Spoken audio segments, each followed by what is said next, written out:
Hello po, kamusta po ang lahat? Nagbabalik po muli si Kamanong po para po magkomento sa inyo. Magandang araw po, tanghali, hapon, gabi. Madaling araw po sa atin lahat. Saan man sulok sa ating bansa, umundo tayo naroon. Inaway, maingatan po tayo mga tambay. Ito po, komentuhan po natin to mga tambay. Mukhang namumblema po ang mainstream media kung paano raw po manunungkulan ng dating Pangulong Duterte sa kabila ng ito'y nanalo, mga tambay. Paano daw po ito maglilingkod? Pakinggan po natin ang mainstream media, mga tambay. Kung paano po nila, para bang pinahihina nila ang kanilang kokote. Napakadali naman ang solusyon. Nanalo raw kasi si dating Pangulong Duterte kasi may kasama po rito kasing pamumulitika. Ito pa mga tambay, pakinggan po natin ang balita. Malinaw na landslide ang pagkapanalo ni dating Pangulong Duterte bilang alkalde ng Davao City. Nilampasan niya ang kanyang dating Executive Secretary si Carlo Nograles. Pero ang hindi pa rin malinaw ay kung paano siya manunungkulan bilang alkalde ng Davao habang nakakulong sa International Criminal Court sa the Netherlands. Kung tutusin, wala naman pong bawal na tumakbo o hindi naman po bawal tumakbo at manungkulan ng isang nakakulong basta't hindi pa siya convicted with finality.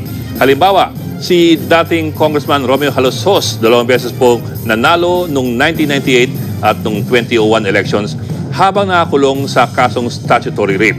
Kalaunan, natanggal din siya ng katigan ng Korte Suprema ang kanyang conviction.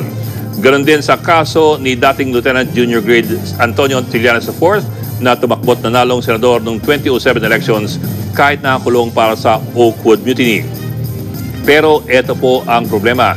Kahit na proklama na si Duterte, kailangan pa rin siyang mag-oath of office bago siya mahirang na alkalde. Sa RA 6733, ito po ang listahan ng mga opisyal na maaaring mag-administer ng oath of office sa isang nanalong kandidato. Pansinin po ninyo, kasama riyan sa listahan ang vice-presidente. Pero kahit si VP Sara Duterte, hindi pa rin sigurado kung paano ito gagawin. Kailangan pa rin nilang pag-usapan ito kasama yung kanilang mga abogado. Komplikasyon kasi ang kanyang pagkakulong sa The Hague kung saan limitado lamang ang kanyang mga bisita. Sa Section 11 ng Omnibus Election Code, meron pong 6 na buwan lamang ang isang mahalal para mag-oath of office. Kung hindi, considered pong vacant na ang kanyang pwesto.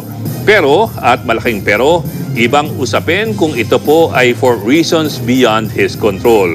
Ano pa man, ang pinakamalaking problema ay kung paano manunungkulan ang dating Pangulo bilang alkalde ng isang syudad na 11,500 kilometers ang layo mula sa kanya. Bagamat parang wala namang nagbabawal dito, isang praktikal na issue ito. Hindi kasi pwedeng via remote control, halimbawa sa pamamagitan ng telepono o ng internet. Limitado kasi ang pinapayagang komunikasyon sa mga nakakulong sa ICC. Halimbawa, meron ng computer sa piitan ni dating Pangulong Duterte, pero ito po ay meron lamang intranet at hindi po internet. Ibig sabihin, hindi po ito konektado sa World Wide Web, kundi konektado lamang sa internal network ng ICC para sa kanilang internal communications mula sa korte. So kung sakali man, kahit formal na makaupo ang dating Pangulo bilang alkalde ng Davao, malamang na ang kanyang anak na vice-alkalde ang siya pa rin manunungkulan sa Davao City. Mga kapatid, Ed Linggaw po, Tingnan niyo po yun, no? Ang dami-daming sinalita, ang daming pasakalye. Pero bandang huli, siya rin na sumagot doon sa mga tanong niya. Dahil hindi pa pwedeng manungkulan. Sino manunungkulan? Di sinagot niya rin ang anak, ang vice mayor, si Baste. Ano bang klase to? Ginagawa lang pong tangat bobo mga Pilipino. Alam na naman ang sagot. Kung hindi makakauwi, syempre, ang magiging acting mayor, edi ang vice mayor. Di po ba? Ito sana naman ang ibalita ni Ed Linggaw. Ibalita naman po sana to yung dati niya pong tinututukan. Binabalita niya po ito nung araw mga tambay. Ito, dahil nga po, napakalaking pera po ito at makakatulong po ito lalo-lalo sa biktima ng martial law, mga tambay. Ito po, siya rin po nagbalita nito bago natin komentuhan yung pagkakapanalo ni dating Pangulong Duterte. Ito po, pakinggan po natin siya. Siya rin mismo.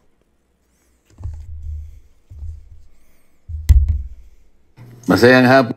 Pebrero 1995, ang hatol ng Honolulu Court dapat daw magbayad ng $1.96 billion ang pamilya Marcos bilang danyos para sa human rights victims. Paano nadawit si Bongbong Marcos? Para pagbayarin, sinabina ng US Court si Bongbong at Imelda Marcos para mag-testify at magbigay ng mga dokumento para sa kasong ito. Pero hindi nila ito pinansin.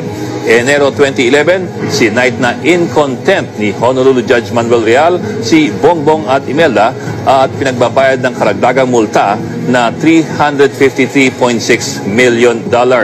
Kaya't ngayon po, dalawang rulings ang nakabinbin laban sa mag-inang Marcos, yung halos $2 billion na damage suit para sa human rights victims at yung $353 million na contempt penalty. Ano pong implikasyon nito? Ayon sa mga abogado ng mga human rights victims sa si Attorney Robert Swift, kung si Bongbong Marcos daw ay pupunta sa US, maaari siyang ipasabina at singilin para sa dalawang desisyon na ito. Pero siyempre ang... Yan po mga tambay, nakita po natin, presidente na po yan. Di ba? At mula po nung maging presidente ay hindi na po yan naging issue, mga tambay.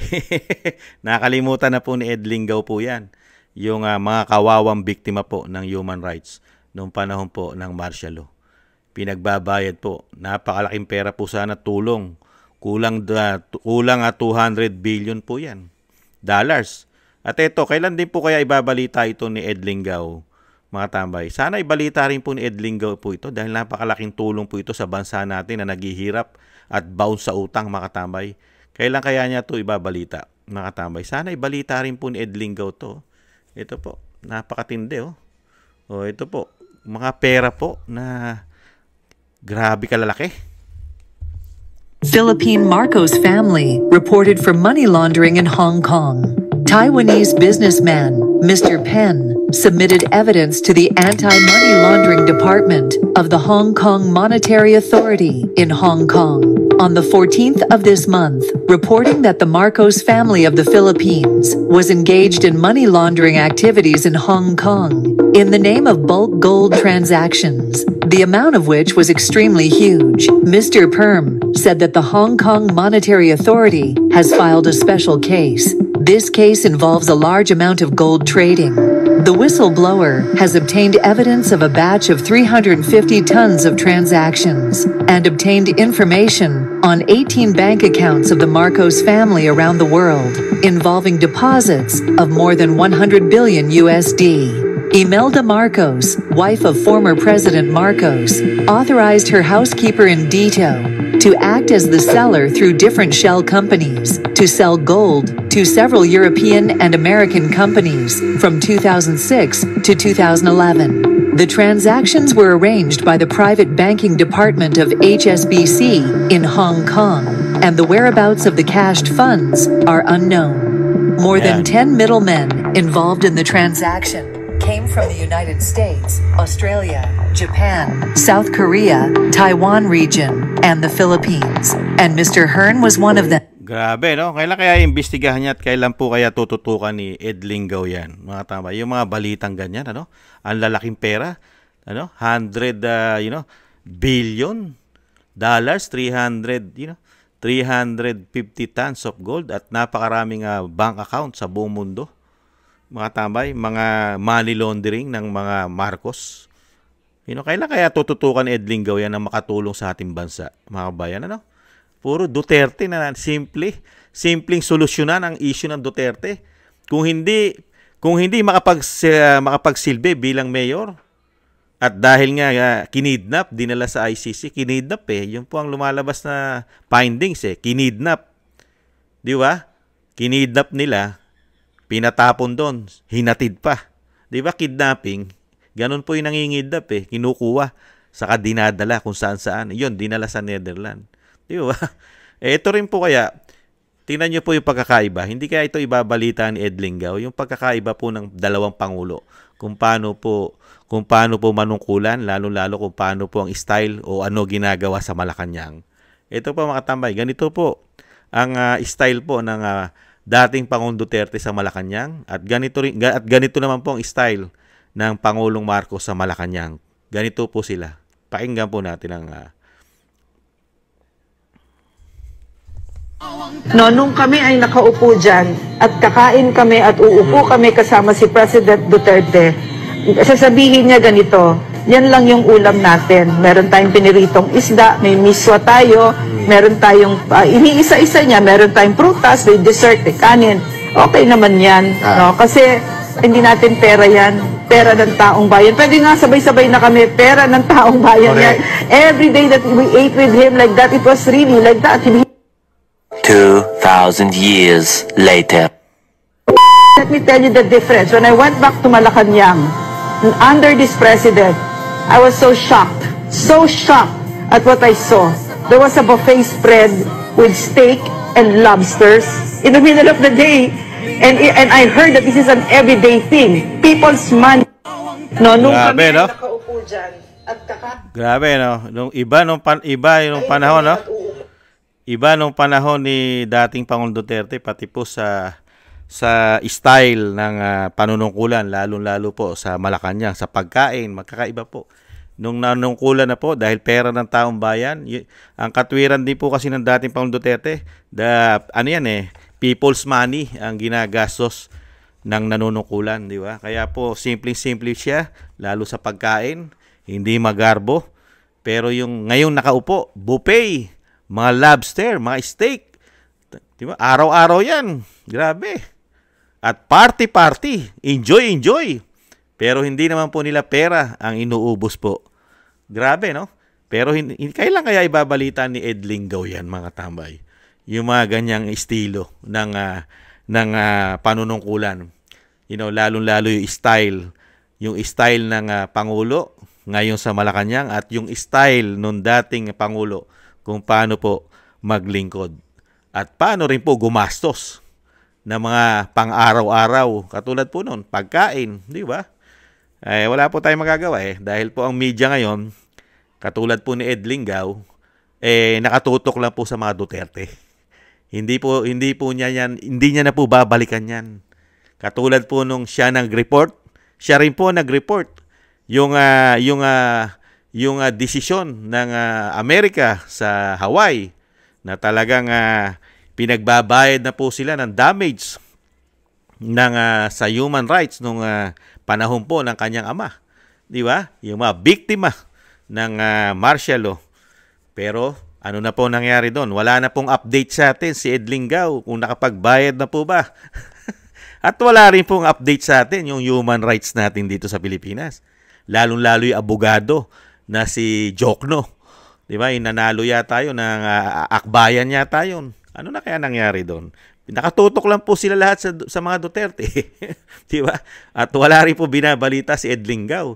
Dito sa kumakalat na po ito, putok na po ito sa buong mundo. Pinag-uusapan na po ito. Yung pera po, yung money laundering pong pumutok sa Hong Kong.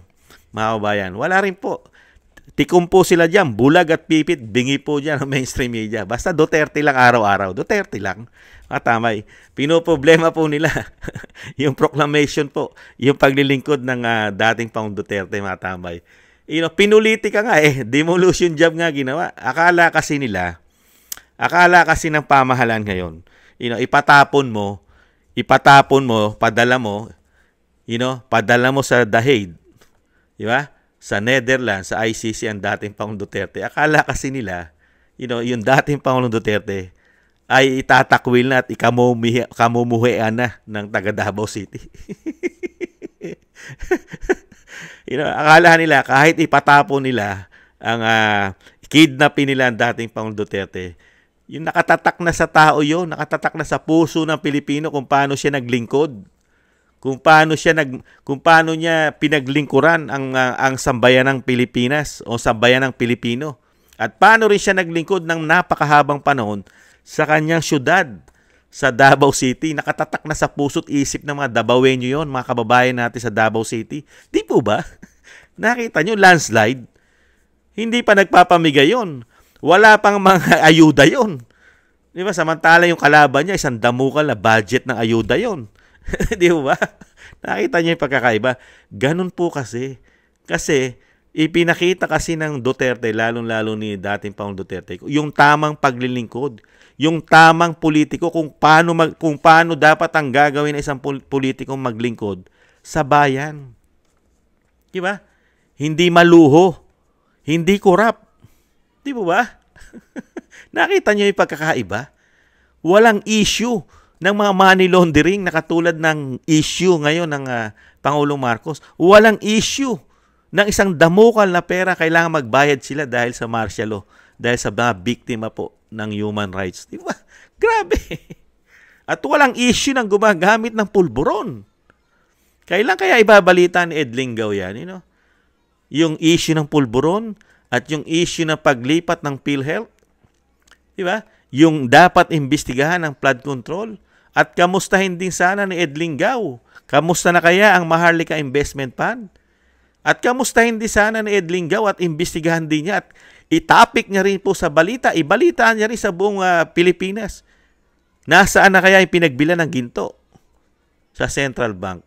At kamusta na rin sana, binabalita rin sana, tinututukan yung mga issue ng korupsyon katulad po ng GSIS, SSS, PDIC, at yung PhilHealth, at yung 2025 national budget sa BICAM. Di po ba? Hindi po ba ibabalita ni Ed Lingaw yan? Bakit puro Duterte lang? Duterte po ba ang problema ng bansa? Duterte po ba ang nagnanakaw sa pera ng bayan ng 3 taon? Duterte po ba? Di ba? Duterte po ba ang may money laundering sa Hong Kong? At Duterte po ba ang sinisingil na magbayad na sa mga biktima ng human rights sa Hawaii?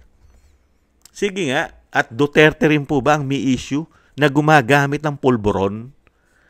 Duterte po ba? Duterte po ba ang problema sa kahirapan? Kaya nagtataasan ng bilihin? At Duterte rin po ba ang problema? Kaya kapos na kapos tayo sa trabaho, walang maiproduce na maraming trabaho. Duterte pa rin ang may problema dyan.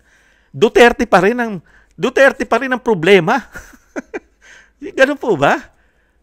Ang Duterte po ba ang problema ng buong Pilipinas sa loob na ng 3 taon? Puro Duterte? 3 taon Duterte? Tapos na ang halalan, Duterte pa rin. Simple ang problema. Pinalalaki ng media. Ginagawa po nila mga bobo, tanga ang mga sarili nila. Napakasimple. Di ba? Alam naman, kahit nga po, grade 1, alam. Kung wala ang presidente, ang vice-presidente ang maglilingkod. Kung wala ang mayor, ang vice mayor. Kaya nga may vice mayor. Problema pa ba yun? Kahit po, hindi paupuin ng DILG dahil hawak po ng DILG ang mga LGUs. Kahit po isuspinde o pawalang bisa na po ang pagiging mayor dahil nga po hindi siya makapaglilingkod, dahil nga po siya kinidnap. Kinidnap po siya ng pamahalaan, di umano. Para po ipatapon. Kaya nga po questionable. Di ba? Questionable. Di ba? Iniimbestigahan na po yung issue na yan. Yung kidnapping at proseso na pagkuha dahil hindi nakakuha ng tamang proseso ng batas para itapon mo sa Netherlands. Di ba? Nasa ombudsman na po yan. Pinatatawag na po yan at pinagsasabit na po. Di ba? Ang mga sangkot dyan sa pag-aresto at pagpapatapon po at pagkidnap. Di po ba? Sa dating Pangulong Duterte. Ano na, Ed Lingaw? Lingaw ba o lingaw? Di po ba? Sana isang araw ang mainstream media katulad po ni Ed Lingaw o Lingaw o ano man ang pangalan niya. Sana isang araw, Ed, ibalita mo naman ang nangyayaring anomalya, issue ng isang damukal na korupsyon sa loob ng bansa at sa labas ng bansa kung saan merong mga tagong yaman. Marapakarami, 18 account sa buong mundo meron. Nakakalat. At sana, sana, imbestigahan nyo o ibalita nyo man lang ang nangyayari sa kaperahan ng mga Pilipino. Kamusta na ang ginagawa ng Senado at Kongreso, Ed? Hindi puro Duterte. Simple lang yan. Yung issue, alam ng mga Pilipino kung gaano po kamahal ng mga Pilipino, majority ng mga Pilipino nag-iisip at nakakita ng ginawa na pagsisilbi sa bayan ng isang Rodrigo Roa Duterte ng 6 na taon. At higit na mas maraming paglilingkod sa Davao City. Kaya nga landslide siya ron. Hindi pa nangampanya yon dahil nga pinakulong nila. Pinakulong nila di ba? Landslide. Lahat nanalo. Walang vote buying yun. Hindi nag-vote buying yun katulad ng mga kalaban na isang damuka lang ginawang pondo sa mga ayuda. Di po ba? Samantalang yun, nanalo lahat. Lahat. Pati apo. Di po ba? Yan po ang tatak nila. Tatak paglilingkod. Mahirap burahin yan. Ngayon, ano po ang iniiwan tatak po sa amin? Ed, ano po iniiwan ng tatak ng Pangulong Marcos ng 3 taon sa mga Pilipino? Ano po? Issue po ng pulburon? Lumalaganap na pulburon sa bansa? Lumalaganap na krimen? Issue na isang damukal na korupsyon? Sa labas, meron din sa labas ng bansa. Ano pa? Pamumulitika? Legacy niya? Pamumulitika sa mga Duterte pagpapabagsak? Yun po ba? Legacy, di umano. At ano pa ang legacy? Yung 2025 national budget, legacy. 241 billion. Mga blanco. Pinirmahan niya sa GAA. Legacy. Yun po ba? Yung po ba iiwanan sa amin legacy? Hindi katulad ni dating Pangulong Duterte. Build. Napakarami. Pati yung lisensya natin, wala ka ba lisensya? Tingnan mo naman yung lisensya mo, Ed, saka yung passport mo, kung gaano nakatagal ang expiration niyan. Di ba? At yung pre-tuition ng state, di ba? Yung state colleges po natin, di ba? Sa state colleges po natin, pre-tuition. Wala pong halos presidente po ang gumawa niyan dahil po hirap na hirap po nilang budgetan yan. Di po ba? Saan po lang ipinasayan at ginawa ng budget? Di po ba sa panahon ni dating Pangulong Duterte, ginawa niya ng paraan para magka-budget na taon-taon? Kasi kung hindi po ipapasayan, makukurap lang na makurap na politiko ngayon. Kung hindi po yan inaprubahan at hinanapan ng paraan para taon-taon lagyan ng budget ang ating mga state university para yung ating mga kababayan makapag-aral ng libre. Di po ba? Siya lang. Ilang presidente nagdaan. Di ba? At nagpapasalamat kami sa dating Pangulong Duterte. Kasi kung hindi po nangyari yan, yung pondo po nilalagay dyan sa mga state university natin ay makukura pa. Maibubulsa pa ng mga politiko. Di po ba? Grabe, no? Saka yung ginawa niya sa ating health, mga malasakit, di ba? At yung ginawa niya sa mga OFW, di po ba? At napakarami pang iba. Pati pagpapataas ng sweldo, di ba? Pension, di ba? Ginawa niya ng budget, gumawa siya ng paraan. Ang unang nakinabang, mga kapulisan, kasundaluhan, di ba? Men in uniform, di ba? Ed, nakalimutan mo na. Saka ba nakatira? Di ba nakatira ka sa Luzon? Di ba? Sa NCR ka nakatira? Hindi mo ba na-appreciate yung dating taian diyan sa Luzon? Yung dating taian, basurahan, mabaho, Manila Bay. Ibalita mo naman, hanggang ngayon napapakinabangan ng mga taga Maynila. Di ba? Pasyalan, tourist spot na ngayon. At pati po, yung Ilog Pasig, di ba? Malinis na at naging tourist spot na rin po mga tamay. Pati Boracay, di ba? Kaya lang, pagka ang inasahan po natin ngayon ng mainstream media, sa panahon po natin ngayon, ay wala pong nakita pong kabutihang ginawa ang pamilya Duterte. Lalo-lalo po ang dating Pangulong Duterte. Wala po sila nakitang kabutihan at napakagandang nagawa. Di po ba? Bulag po yan. Pipe. At nagpapakabobo at nagpapakatanga po yata sila pagdating sa mga Duterte. Yung subway nga, kauna-una ang subway, di ba? Yan po ang nagpinas pa niyan ang Japan. Pero kine-credit na po ngayon yata ng Pangulong Marcos. Pambihirang buhay yan, no? Huwag kang mag-alala, Ed Lingaw, huwag kang mag-alala. Hindi problema ng mga Pilipino at hindi problema ng taga Davao ang dating Pangulong Duterte. Kahit po siya ay maupo at hindi maupo, Duterte pa rin ang maglilingkod sa Davao. Si Vice Mayor Baste. Mga kababayan, walang problema. Pinalalaki lang po ng mainstream media dahil kasama po yan sa kanilang scripted.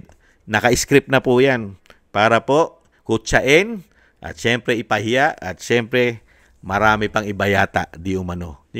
Kahit anong paninira at pagpapabagsak ay ang Pilipino lalong-lalo na ay nakaka-appreciate yung comparison ng dalawang Pangulo, yung Pangulong Duterte at Pangulong Marcos. Ano ang kanilang trabaho sa atin? Pareha sila naging Pangulo. Duterte, Marcos. Sige nga. Ayan. Ibalita mo yan, Ed Lingaw, yung comparison.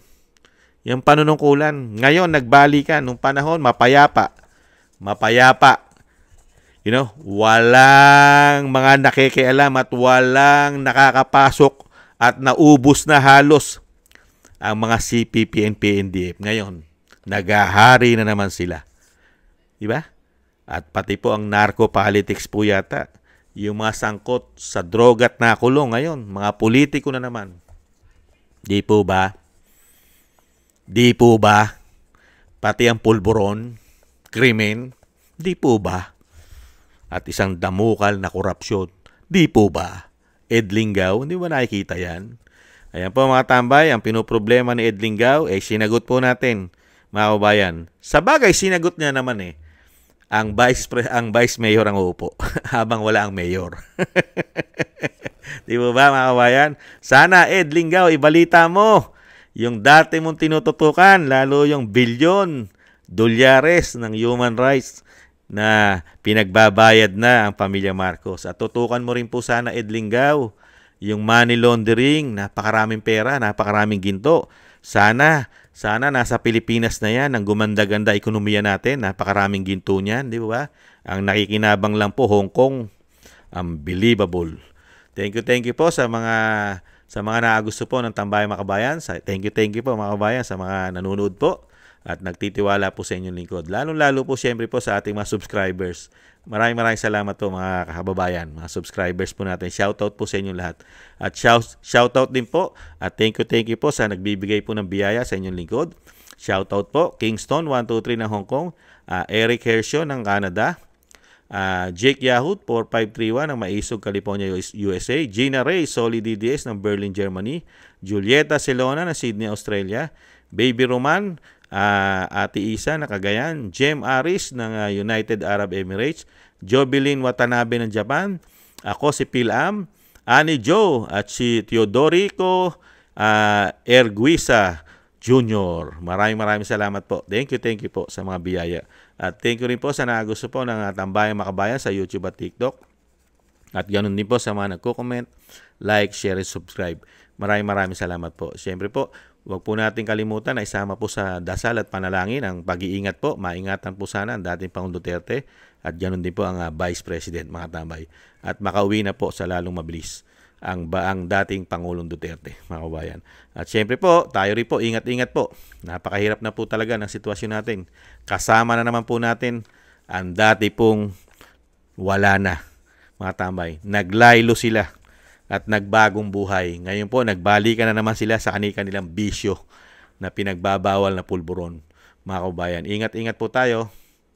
Paalam po mga kabayan. Sa muli po, paalam. Bye-bye.